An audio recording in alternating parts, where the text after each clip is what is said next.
one, it's like a little commoditized. And I think the second part of it was that everyone was also asking us to do services around it, right? So data warehousing, and then how do you wrap around like analytical services around it? And which, like, I don't know, we had no intent of really doing. Like, we always wanted to build out a product first business, and so NPS started dropping because, like, I think most of our engineers, including like us, like, never really wanted to work on any service projects, and therefore customers would basically start getting pissed, right? Like, and so. So then we decided that, like, this is not going to work out. Like, and we had one healthcare customer at that point, and we took like a little bit of a gamble. We had raised $15 million in Series A at that point, and so we had like a lot of money, right? Like, especially $15 million goes a long way in India, right? Like, so our general view was that, like, paisa hai, like we can basically take a little bit of a bet, right? And we shut down like all of it. Like, it took us 24 months to go from $0 to $5 million, and next 24 hours to go from 5 to 0, right? Like, and we shut everything else down and decided that we're going to focus on one industry, which is healthcare. It's 16 to 20% of US GDP, and there hasn't basically been like a great cloud company built in the space. And so it was very first principles based thinking, and like, I think like what people now I would call it naivety, but like, I think naivety goes in a long way in terms of building great companies, I feel, right? Like, and so we took that call. We just shut down, like, I think like that business. We spent like, I think 4 to 6 months in Des Moines, Iowa, of all places. Like, it's really cold in the winter. Yeah. So we spent like, I think like 4 to 6 months like in Des Moines, Iowa, understanding what hospital systems are, what payment models are, like, and things of that nature. Built out the first version of the product, like, and then we delivered something, like, thinking that it took us too long, and we went to, like, I think like our customer and said that it's done, like, and like you can start using it, and they were like, we were expecting that you would do it in 4 years, because like our last vendor was doing it, like, had quoted us 5 years to basically do this. So we realized that the state of like this entire industry from a technology perspective is not very advanced, and therefore, like, if you're technologically competent and like you can create something of value, there is a lot of efficiency that you can bring into like the system. So we took that bet. We decided that we are going to go focus, like, I think like on healthcare.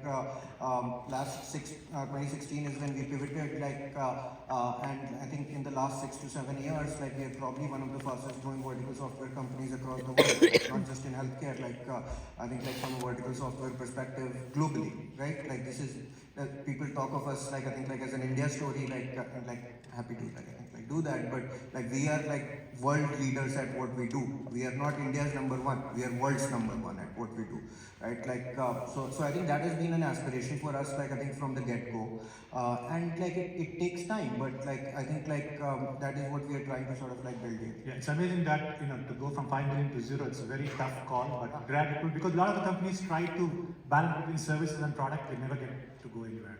So, Ankit, first of all, how did you come with the name Postman from India? I don't know. And, I don't think it had anything to do with India particularly. So in the world of APIs, you have, like, if you go to a website and you just say, okay, google.com, it basically makes a call which is called a get method. Get method. So the art of creating a resource in the world of APIs is called Post. So Postman helps you create APIs. There's a little bit of a meta geeky joke behind it. I didn't know that. That's a fantastic story, because we all do get post and sometimes data doesn't come.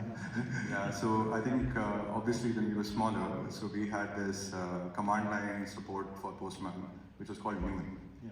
Can you take a guess what? Newman. Paul Newman? No. Seinfeld Newman? Yes. The Postman from Seinfeld. Oh, okay. That was the reference for Newman. Yeah. People really appreciated it, you know. So, it's amazing that the growth you had, if I'm not mistaken, you have 30 million, how many developers? 30 million developers. 30 million developers using the product. So how did you conceptualize such a product and build that? You know, it's a lot of challenge to build from India. So Postman is a very, you know, scratch your own itch kind of project. So my co-founder, incidentally also named Abhinav. So Abhinav and I started our careers together at Yahoo. And while we were there, we incidentally and very fortuitously landed up in a team where we were building a user interface on top of an API that our team had built. And this API was, you know, had CTO level visibility, was a major cost efficiency for the company, and had eyes everywhere. And yet, 2.5 years into the 3-year project, a fundamental problem was realized that nobody wanted to consume the API directly. So we came in at that point of time to build a user interface on top. And while we were building it out, we realized that, hey, for something that seems pretty important, there is no easy way of doing it. There's no easy way of building it, testing it, just collaborating with others around you. And this was a sentiment that really stuck with us. So as we, did other things in our career, across companies, we saw this problem to exist. So we pretty much started out Postman as, scratch your own itch, okay, I'm going to solve this problem for myself or ourselves. So we started using it, we saw our productivity improve, we shared it with others around us, we saw them becoming more productive, and we just put it up on the Google Chrome web store at that point of time. And within the first 6 months, we had 50,000 users.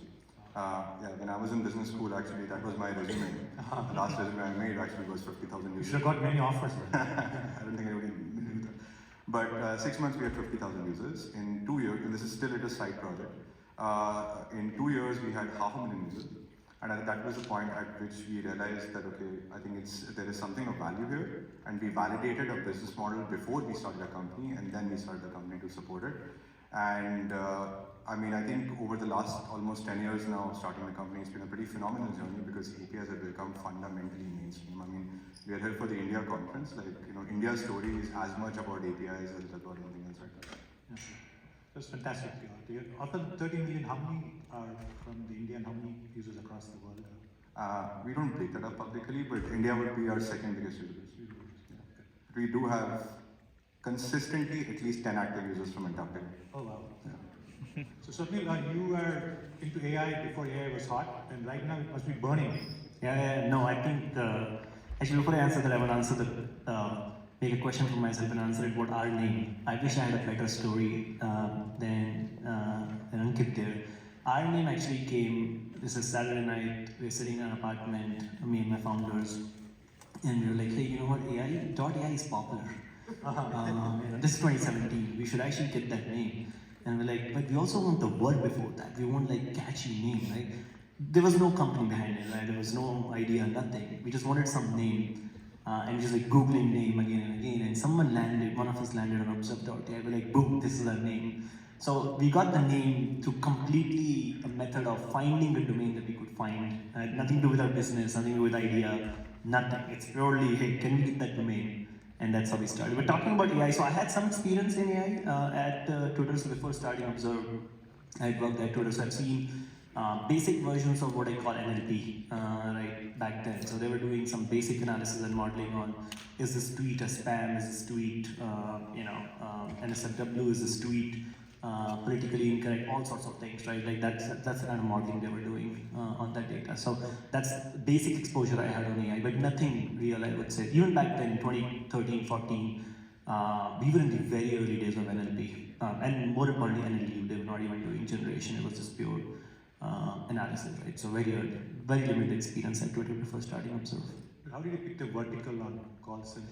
Yeah, so I left Twitter, I went to India, and I spent 2 years trying to figure out an idea. I know many of you want to go back and start companies, so I had the same journey. I worked here for 3 years, went back. And for 18 months, I spent a lot of time researching different industries, so looked at insurance, financial services, healthcare. And I realized, only people like Abhinav can do healthcare, so let me just focus on something I can do. So that's when I started narrowing down on call center. I didn't have an idea. So what I did was, for about 6 months, I parked myself in call centers. So I would go to Manila. For those of you who don't know, Manila in the Philippines is one of the biggest call center cities in the world. You have 1 million agents in one city. And all of these people are basically college graduates, young people. The city works at night because they're supporting US, so PST and EST hours, right? So city's working at night. So imagine at 2 a.m., 3 a.m., there's people going in big buses and big autos. There's a bunch of people going to call centers, right? So what I did was I basically went to those call centers. And these call centers are large floors of people with cubicles, young people with a headset on, multiple monitors, and I just watched them. I'm like, what are you doing? How do you solve customer problems? How do you coach yourself? How do you do data operations, right? And that's when it clicked me that things are extremely manual in call centers, right? An agent is still doing pen and paper work. they have 2 screens and they have about 10 software they're dealing with, right? So they're copy pasting from one to another. So that's how the idea started. There's a massive opportunity. It's a large market, right? 17 million agents who are doing this kind of work every day. What if we can build technology that will make them more productive and better at their job? So that's how the company started. It started very bottoms up. And then we bring on the top-down flavor of like talking to a lot of buyers and enterprises to see if this is something they would even want to invest in, right? Maybe they actually don't want call centers to be productive, but we figured out that there's a problem from a bottoms-up perspective, also top-down, and that's how it was started. So from the investment perspective, did you raise your funds in India and move to the US, or how do you guys do that? No, so we always raised our money. All our VCs have always been in the US, right? So my journey was I'd spent time here, and then I went back to India. Then I actually came back here, right? One of my co-founders is already here. My the technical co-founder was in India, but from a VC perspective, we raised our first round was Emergent, which is Bay Y Combinator, Nexus, Scale, other work like all Bay Area VCs. We have never raised any money in India. That's good. So I mean, so one of the questions is that a lot of people want to see is that a lot of people want to start a company in the US and India. So one of the questions that I always have is even when we start a company is that we never consider stock options for Indian employees. It's an after effect. After we sold the company, then we have to pay the money, then we did it. So how do you structure? Because in the US, people like to work based on stock options. So what is the scenario in India? It's a good idea to, when you start a company, to have employees with stock option. So I just want to hear your feedback, and also add to that, which is the best place to raise money, in the US or India? What do you see? Yeah. So maybe let me take the second question first, and then I'll switch to like I think like the first question, right? So in terms of raising money, I think like you have to figure out like what are you optimizing for, right? I think for us, like when we were raising money, like for the first time, this was like 2014, 2015, right? We are talking about like 8 years ago. SaaS was not really a concept like in India, right? Like most of my friends were basically doing consumer tech companies, and we would basically go into like I think like these big VC like I think like boardrooms and say like we want to build software, and people would laugh us out of the room, right? Like that, like what are you even talking about? Software is not built in India, right? Like it is built in the US. And we would come to the US and raise money, and they would say basically like software is not built in India and it is only built in the US. So like it was just like such a catch-22 position for us. And I think that we've been always grateful like to our early set of investors, because our first set of investors were like alums. Like a seed, we raised like a $3 million like I think like seed round. It was all like alums, and then like I think like senior business leaders in India, right? Like so, Rajan Anandan, who was then Google Asia Pacific head, Vinay Menon, who was like JP Morgan's India head, Ingersoll Rand's India CEO, PepsiCo's India CEO. So we had like a ton of CEOs of very large companies, and then basically some founders put in $3 million of money, because I think for them they could at least see that like I think software capabilities and building that out like out of India is a doable thing. So that was like I think like all we could get, right? Like that $3 million, and it was a large chunk of money. We used to live on 15 rupee Maggie, right? Like so, that was a lot of money to spend. So I think like from that perspective, that is the first capital that we raised. Then I think once we raised that, we had to prove out that like I think a company could be built, and we had like as I mentioned, like we had reached to $4-5 million of ARR, and then some people basically showed interest. So like I think like our second round, like we did not go out to raise, but we had 11 term sheets, in general. Most of it still from India, right? At this point, I think like we transitioned to the US, right? Like, and then like we wanted like more customer access, more market access, and things of that nature, and which I think like the sophistication for software built out was not necessarily available in India. So our series B and C and onwards, everything basically was raised here. So I think that is how we thought about it, that what is that you want. In early stages, you want believers, right? So whoever it can basically be a believer, you basically need to get to that. It doesn't matter whether like your believer sits in the US or in India or like in Africa or like Russia or wherever, right? Like you need a believer. And like I think in later stages, you basically need to find like I think people who understand and you can learn from, a little bit. That would be like a little bit of my view on fundraising. Like if I don't know if you guys have like a different perspective. So Ankit, so I think there's one conundrum. Should we build a product, get some customers and go for fundraising, or should we look into an idea and fundraise? So what's your thoughts on that? And also, where do you start? I think India is a good place to start. No, I mean, interesting point that you mentioned that people told you that software is built in the US. So our story was a little bit interesting because we always had the users, we always had the community, right? And I think our point of fundraising, we were actually not even, we had a very clear thing in mind that we just wanted to start the company to solve the problem and not necessarily to raise funds to support it. And at that point of time, you know, when we did eventually get invited by a venture capitalist to sit in a room, we were literally sitting in, we went to Bombay, we were sitting in the room next to this person, and Abhinav and I are sitting next to each other and talking about, you know, 500,000 users. This is the other Abhinav.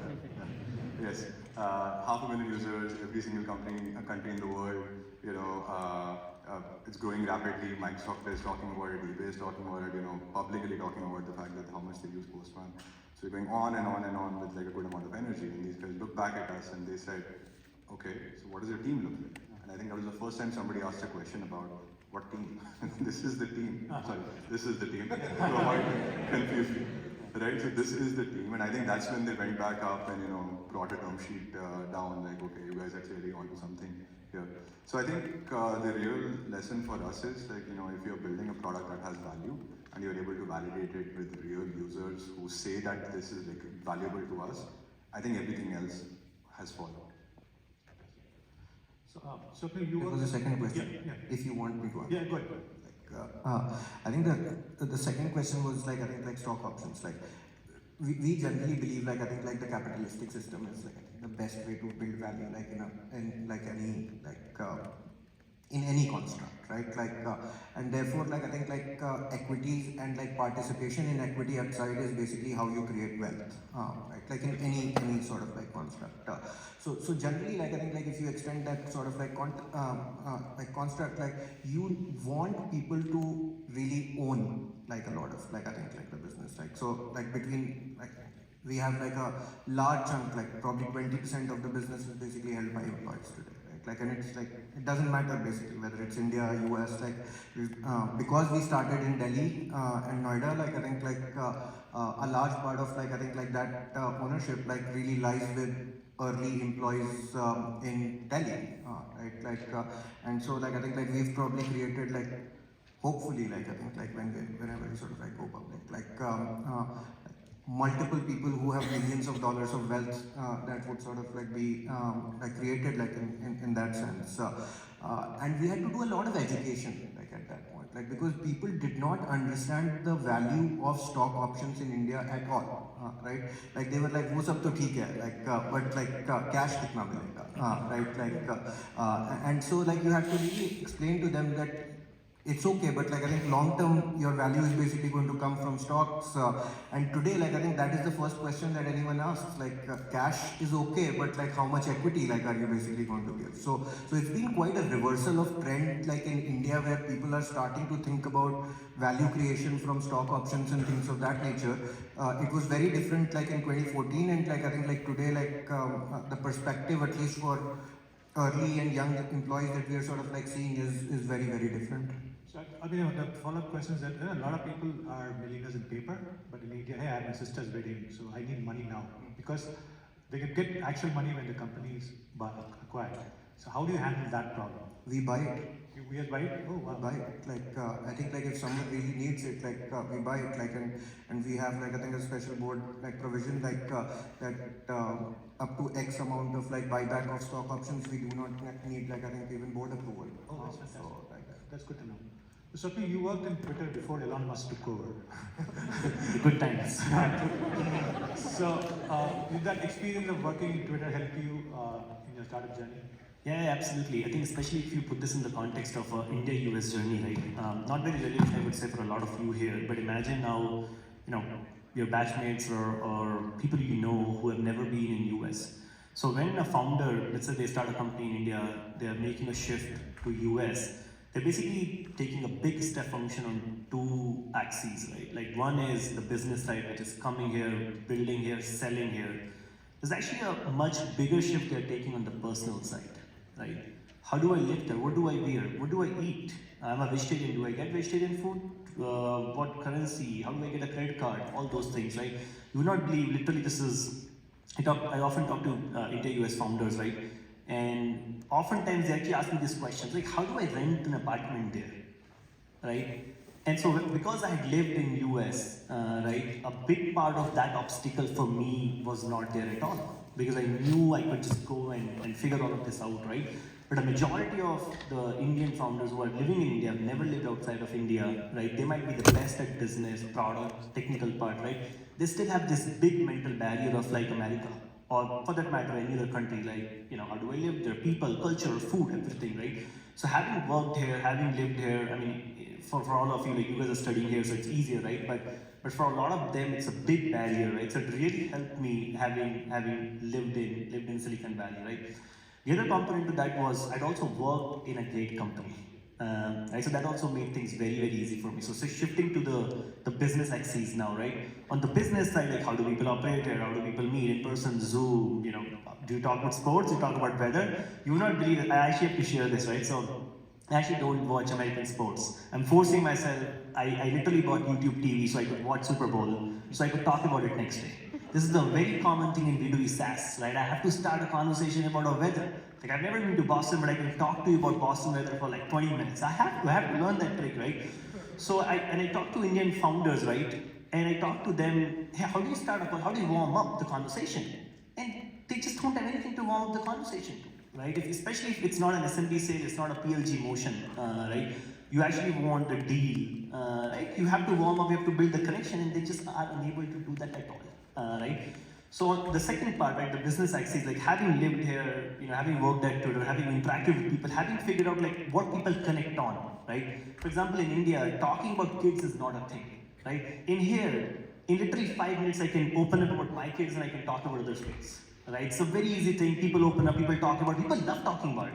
You'd be surprised how many times they open up their phone and start showing pictures, right? So I think I also figured that out, right? So having worked here, going back to your question, right? Like having worked here for 3 years, lived in US, I thought the personal side and then a little bit of the business side, having worked at a great company, really, really helped me, I would say, right? Again, this works more so for companies that require sort of that interaction, right? For example, I would say for Postman, it might not be that relevant, but for you, it will be very relevant because your buyers are even more traditional in nature, right? So it really helped me. Absolutely, I think. You want to add to it? Yeah, it seems like. I just want to ask you, who is Patrick Mahomes dating? Sorry, what? Who is Patrick Mahomes dating? I don't know. But I wait. Very So, limited but I watched enough to have a conversation. I didn't enjoy the game. I didn't watch the sport. I was like, hey, next day I can talk to you who won, right? And by how much. I can have a conversation, and that's what I need to get a deal. I think things have changed. You know, I came to the US in 1996, so we didn't have many people of Indian origin here. You know, if you see someone, we used to smile at least. Here, at least now there's so many Indians, and it's good. So Ankit, so right now, I think a lot of people are here, and a lot of startup founders are going to be there, starting companies in India. What advice do you give them? You know, how do you build and scale a company? In India's business? Yeah. So I think from our perspective, we went where our users were. I think where we got meaningful feedback, whether it was feedback about the product or whether it was feedback about the business model. And I think that's what we chased because we are at Harvard Business School, maybe let me throw a framework out there. Right? So I always like to think about companies in the point of view of, okay, this is 0 to 1, 1 to 10, 10 to 100, 100 plus, you know, and there are different ways in which you think about it. Something that works for me at least is 0 to 1 is like verifying product market fit, 1 to 10 is verifying like a business model fit, and there's like a scale element associated with it. In the 0 to 1 stage, it's all about validating product, and that's what we chased. And we got feedback from users in India, we got feedback from users in Nigeria, we got it from the US, and that's where we got the feedback from. I think what we realized when we were finding the business model fit though, is that the feedback that we were getting in India, again, because this was very, very new and we pretty much were like paving the way forward, that is not where we're getting the right feedback from. So that is the point at which we invested more into the US side to make sure that we get the feedback and frame the fundamentals of a product-led growth motion. I think as the company grew and as we got into like a scale function, we found a good balance. So, you know, the way that we divide our teams, for example, is we obviously have a lot of product engineering because that's where we started and that's where the teams grew and that's where the product was built. And we're very proud of them. But there are parts of it at which, to get like the business model feedback, or to find the scaling function, or to have sales, for example, kicking in, you need to be where the geography is. You need your sales guys to know Patrick Mahon's partner, because they are talking to people who are doing it, right? So I think that's been our philosophy. So now, as our company has grown, we have tried to find advantages of being in whichever geography that we are in. In India, we continue to build product, and we are very proud of what we have done there. We've always been able to, hire good engineers. But in the beginning, building developer products is actually a really hard problem. It doesn't matter which geography you're in. India was particularly hard because there was no great example of that, and that's why we had to be very, very particular about how we thought about product and design around that. So now, to answer your question, I think more than how we think about geography and like what the segmentation is, I think we always think about where are the users and where do we find value and go follow it. And wherever you're able to find the advantages from a geographical point of view, absolutely that is that. We have two homes to think about. That's what we are. So I think AI is very hard right now, and my view is that there are only two kinds of companies. One company that uses AI, other company watches other company use AI and die. So I'll start with something. I think you guys have been in the space for quite some time. I think if I'm not mistaken, you have 30 billion parameters trained LLM. So if someone is going to start an AI company, what advice do you guys give? Hey, should we go with OpenAI, start with GPT, or build a rack stack, or come up with something off the shelf? And any advice and thoughts on that? Yeah, I actually think almost everything that you said should not be the focus. And I'll go back to what Ankit spoke about. This is about actually user problems. Right? Of course, you all want to talk about AI, you want to talk about RAG, and you want to talk about LLM size and models, but it doesn't really matter. Like what I care about, what a user cares about, are you solving their problem, right? You might be solving it through an OpenAI API, you might be solving it through an Anthropic API. I don't care actually. Right, as a user, just get my job done, right? I need a coffee, I don't know how you do it, right? So I would actually strongly encourage that don't start with a hammer, right? I remember this, because we started this way, by the way, right? So I'm happy to share our journey. So we started with the hammer of a little bit of voice AI. We were really fascinated as engineers, right? This is 2017. Back then, LLMs existed, but not so much generative AI. Google was doing some good work with BERT and so on. BERT, not the BARD, they were doing some good work back then. But the biggest changes happened in speech. So we're really fascinated by speech, right? So we were very excited that we want to do something in speech, right? And I remember working out of Lightspeed office in Bay Area, and in one of their offices there was a poster and there was a quote from Steve Jobs. The quote was something to do with start from user problems, not with technology. And that was actually an aha moment. It actually hit us hard that day. It's like, what the hell are we even doing here, right? So I would actually strongly encourage that focus on user problems, don't focus on RAG or OpenAI or Anthropic and so on. Those are tools for you to solve the customer problems. In many cases, in fact, a lot of companies are over-indexing on technology and not really solving user problems. So you would see every damn company out there launching a co-pilot. And you're like, really? Do you need a co-pilot for making coffee? Like, I don't think so, right? But everyone wants the branding. Everyone wants that that cool thing. But going back to what else they could focus on from an AI perspective, right? The other thing I think it's different this time is a lot of new companies are thinking of AI as I'm gonna build a company bottoms up. Let's use an example of marketing content, right? Some of you might think, hey, you know what? Because I can now generate content easily, let me start a marketing content company. But what is very different than with this technology shift, I compare generative AI very close to the two big shifts that we have seen in our generation, right, in our lifetimes. One is cloud, right, which disrupted some of the very older companies, got in some new companies. Same thing with mobile and when iPhone came out, right? It led to newer user behaviors, it led to newer companies, right?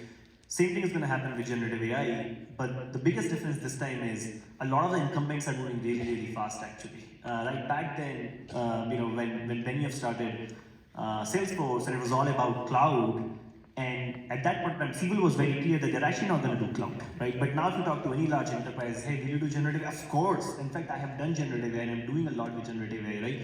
So the question then becomes, is it going to be a company coming out of Harvard, which is building a content generation tool versus Adobe, who is saying, I've already integrated this and I can actually write in the workflow of my users, content being generated, right? So I think that question is still out there, right? But this goes back to the point of solve user problems, don't think technology, right? Like if you go back to that marketer's life in a day, this is exactly, I think, how Observe started. This is, I think, you were in Iowa for 6 months, you were a developer yourself, right? So we all really understand our user problems, right? Their day in a life, we understood what they do, what they like, what they don't like, and then came up with solutions. I would strongly encourage start there, and then of course if the solution is AI, RAG, or whatever, come back to it, but don't start there. You'll be attacking the problem the worst way possible, basically. Your thoughts on AI and what are you guys doing around it? I think I agree with like most of what was said. What do you mean most? Most of Something it. you don't agree? I think like the only difference, like I would sort of like say, is the generational shifts that we've basically been talking about, like cloud, or basically before that, like I think maybe like consumer internet and internet, like actually sort of really coming into play. I think those things basically took so much time to get to million users, or 100 million users, and things of that nature. I think the pace at which like generative AI has basically moved, and like the adoption of it, like I think into workflows and life cycles, is just very fast. I think like to a certain extent, like to what Swapnil was saying, every leader right now, like at every company, is really thinking about how to think about generative AI, right? And I think like it is going to have like a very meaningful impact in lives of all of us, right? So for a founder to really like solve problems, you need to know like what are things that generative AI can do, like for sure, right?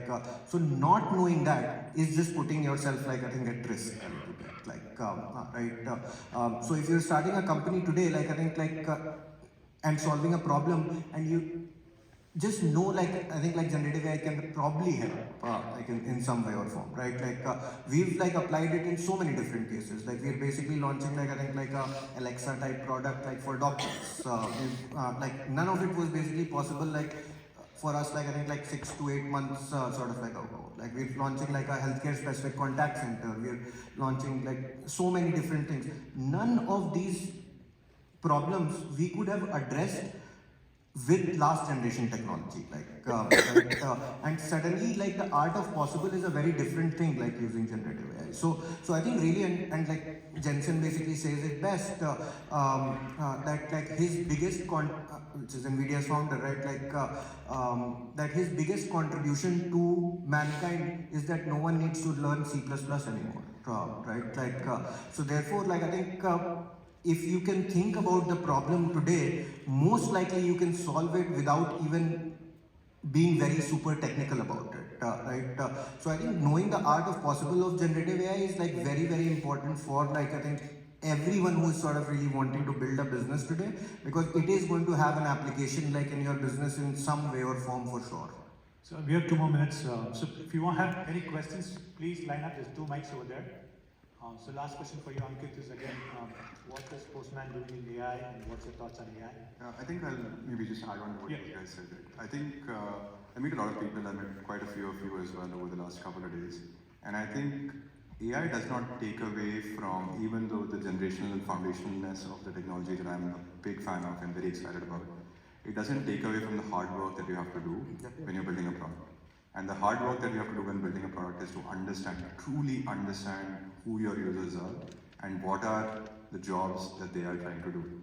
Clayton Christensen, obviously taught here, was the one who came up with a job done framework. I'm a big fan of and supporter of that. Huh? Well, But you didn't get into it space, right? I got denied it. But I think the point again was you have to understand what your users are trying to do, what are the problems that they're trying to solve, and really build experiences to solve for that. And it's actually still a very hard problem. And I think even if you look at AI, you know, like if you use one of the image generation technologies, it's very easy to generate an image. But if you ask it to edit that image, it cannot do it. It regenerates the image from scratch every single time. It's very frustrating. But there is, you mentioned Adobe. Adobe can actually do that because they thought about the fact that I am optimizing for that specific experience and I'm really working towards it. Right. And I think that's the most important thing. I think there is a phenomenal new technology that's available to us. And I think it's as like anything else, like when cloud came out or mobile came out or anything else came out, I think we need to think of it that way. But still need to do the hard work of understanding our users and what problems. problems. And the way that we, from a Postman point of view, that is how we address it, because we look at our users' experiences. We look at developers who, the most mundane task of being a developer or a tester is writing tests, writing, documentation. That's what we optimize for.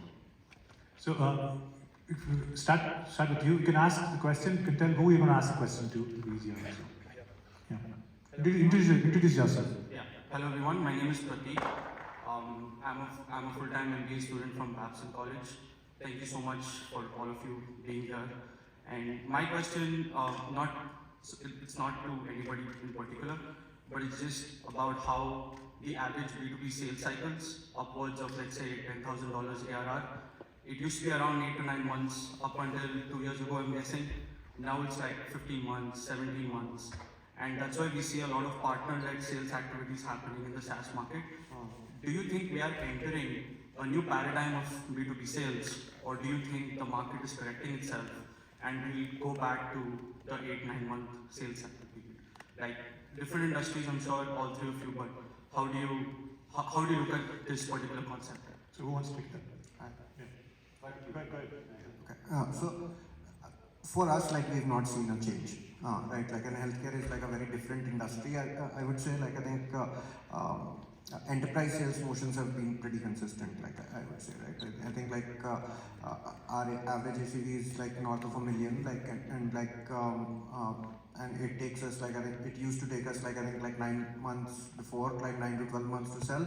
It takes us 9 to 12 months to sell today. So we've not seen an extension, but that may be like an anomaly, and like I would like because of healthcare. But like from a couple of like other like founders that I've sort of like heard of, like, and in the enterprise side I've not heard too much of that change. But yeah, I can add. So one, I don't actually agree with your data point. You said 10K ARR taking 8 months. Yeah. That is. That's what Swapnil sold today morning over coffee. Yeah, that sounds like it's a deal. Talking about NFL. But no, so the way you categorize the sales cycles is like SMB, mid-market, enterprise, right? What he spoke about is enterprise. That's like the big whales, like $1 million plus deals, sales cycles 9 to 12 months, and he shared his perspective on what he saw from his industry. The $10,000 ARR deal is probably 30 days, max 45 days. You guys will probably see a lot of PLG motion there. Someone is swiping a credit card, right? There's actually no sales cycle. The where we are, so we sell deals from $100,000 to $5 million. That's sort of our range, right? And our sales cycle range from 6 months to 12 months, right? And recently, I think we saw increase in the sales cycles for larger deals with more scrutiny from a CFO perspective. More ROI models, more talking about how we're gonna take them back the investment. And I think that the reason for that specifically for us is because we're a new category, right? So we're not established spend you're doing today. Maybe in your case, you're already spending $5 million with someone else, they come to you and say, hey, take my $5 million, easy, right? For us, it's like, there is no $5 million. So I have to create that $5 million through an ROI modeling, through a value exercise and all of that, and say, hey, you know what?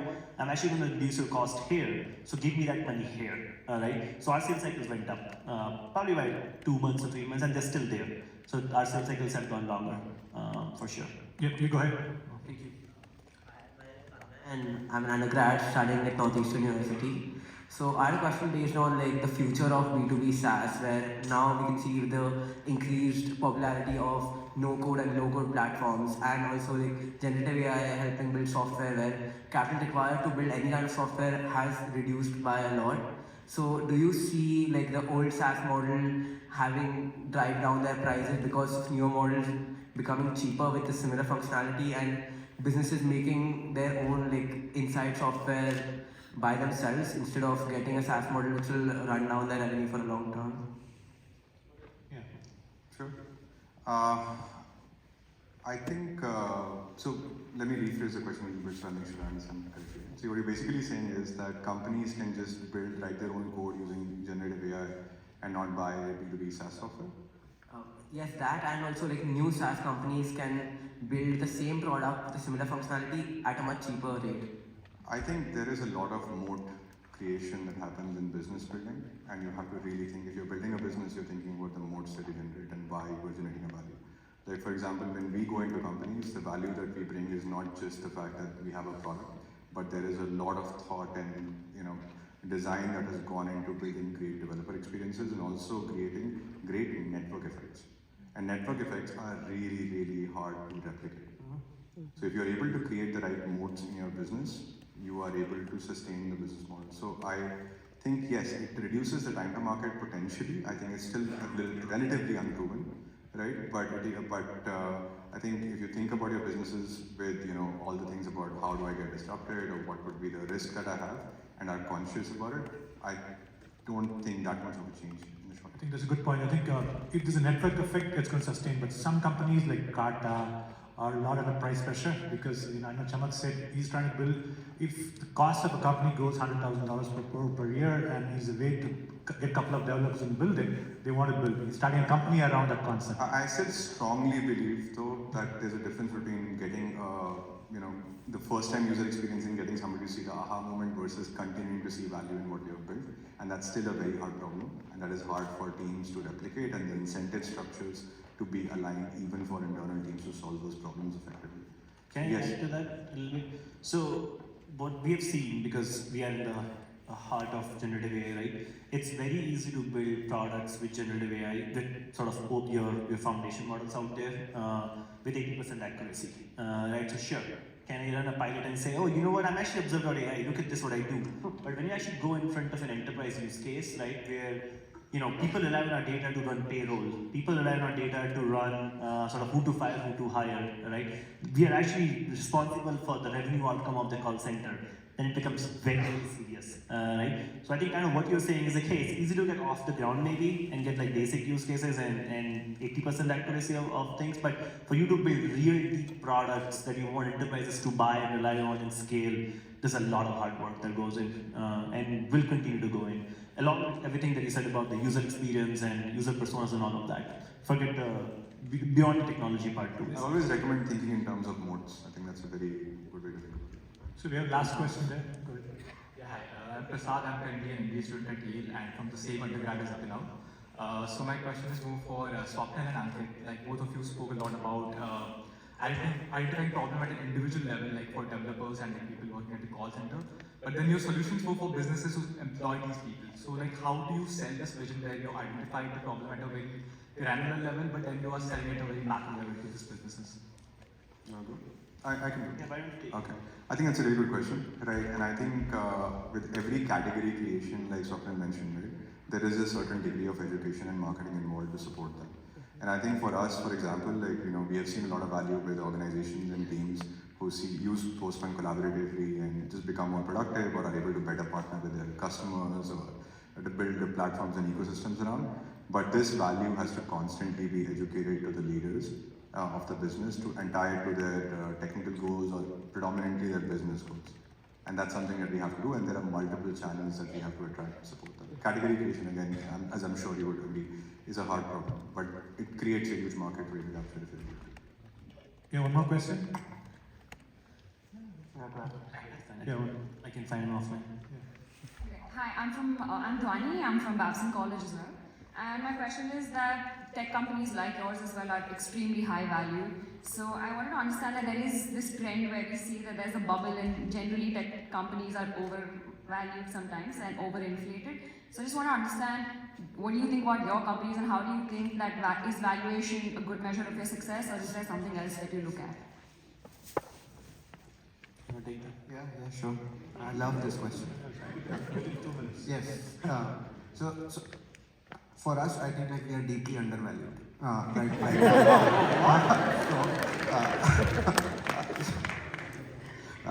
like I think like just generally, like I think like for founders to focus on valuations is just like like markets basically do what they do. Right, like I think there were basically times when like Amazon was a public company and like I think their stock price fell down by 99%, right? And it is a $1 trillion company today. So I think like for founders and people who want to build companies, thinking about valuations is just like a crazy exercise. Just don't even like it doesn't matter. Like I think someone putting a price on you doesn't basically like I think like make you smarter or better is what like I think Jeff Bezos says. Because if value drops, like you're not suddenly like I think like more stupid, right? So I think like really thinking about like creating fundamental value for your customers and users is just, and like your employees, like I think that is like I think like the right way to build a business. All of this valuation thing like comes and goes. Like it is great for headlines for news channels, and it's great to sell newspaper. Like, but it has no consequence for basically founders building I think like long-term businesses. So again, your time's up. Thank you very much, Ankit, Abhinav, Swapnil.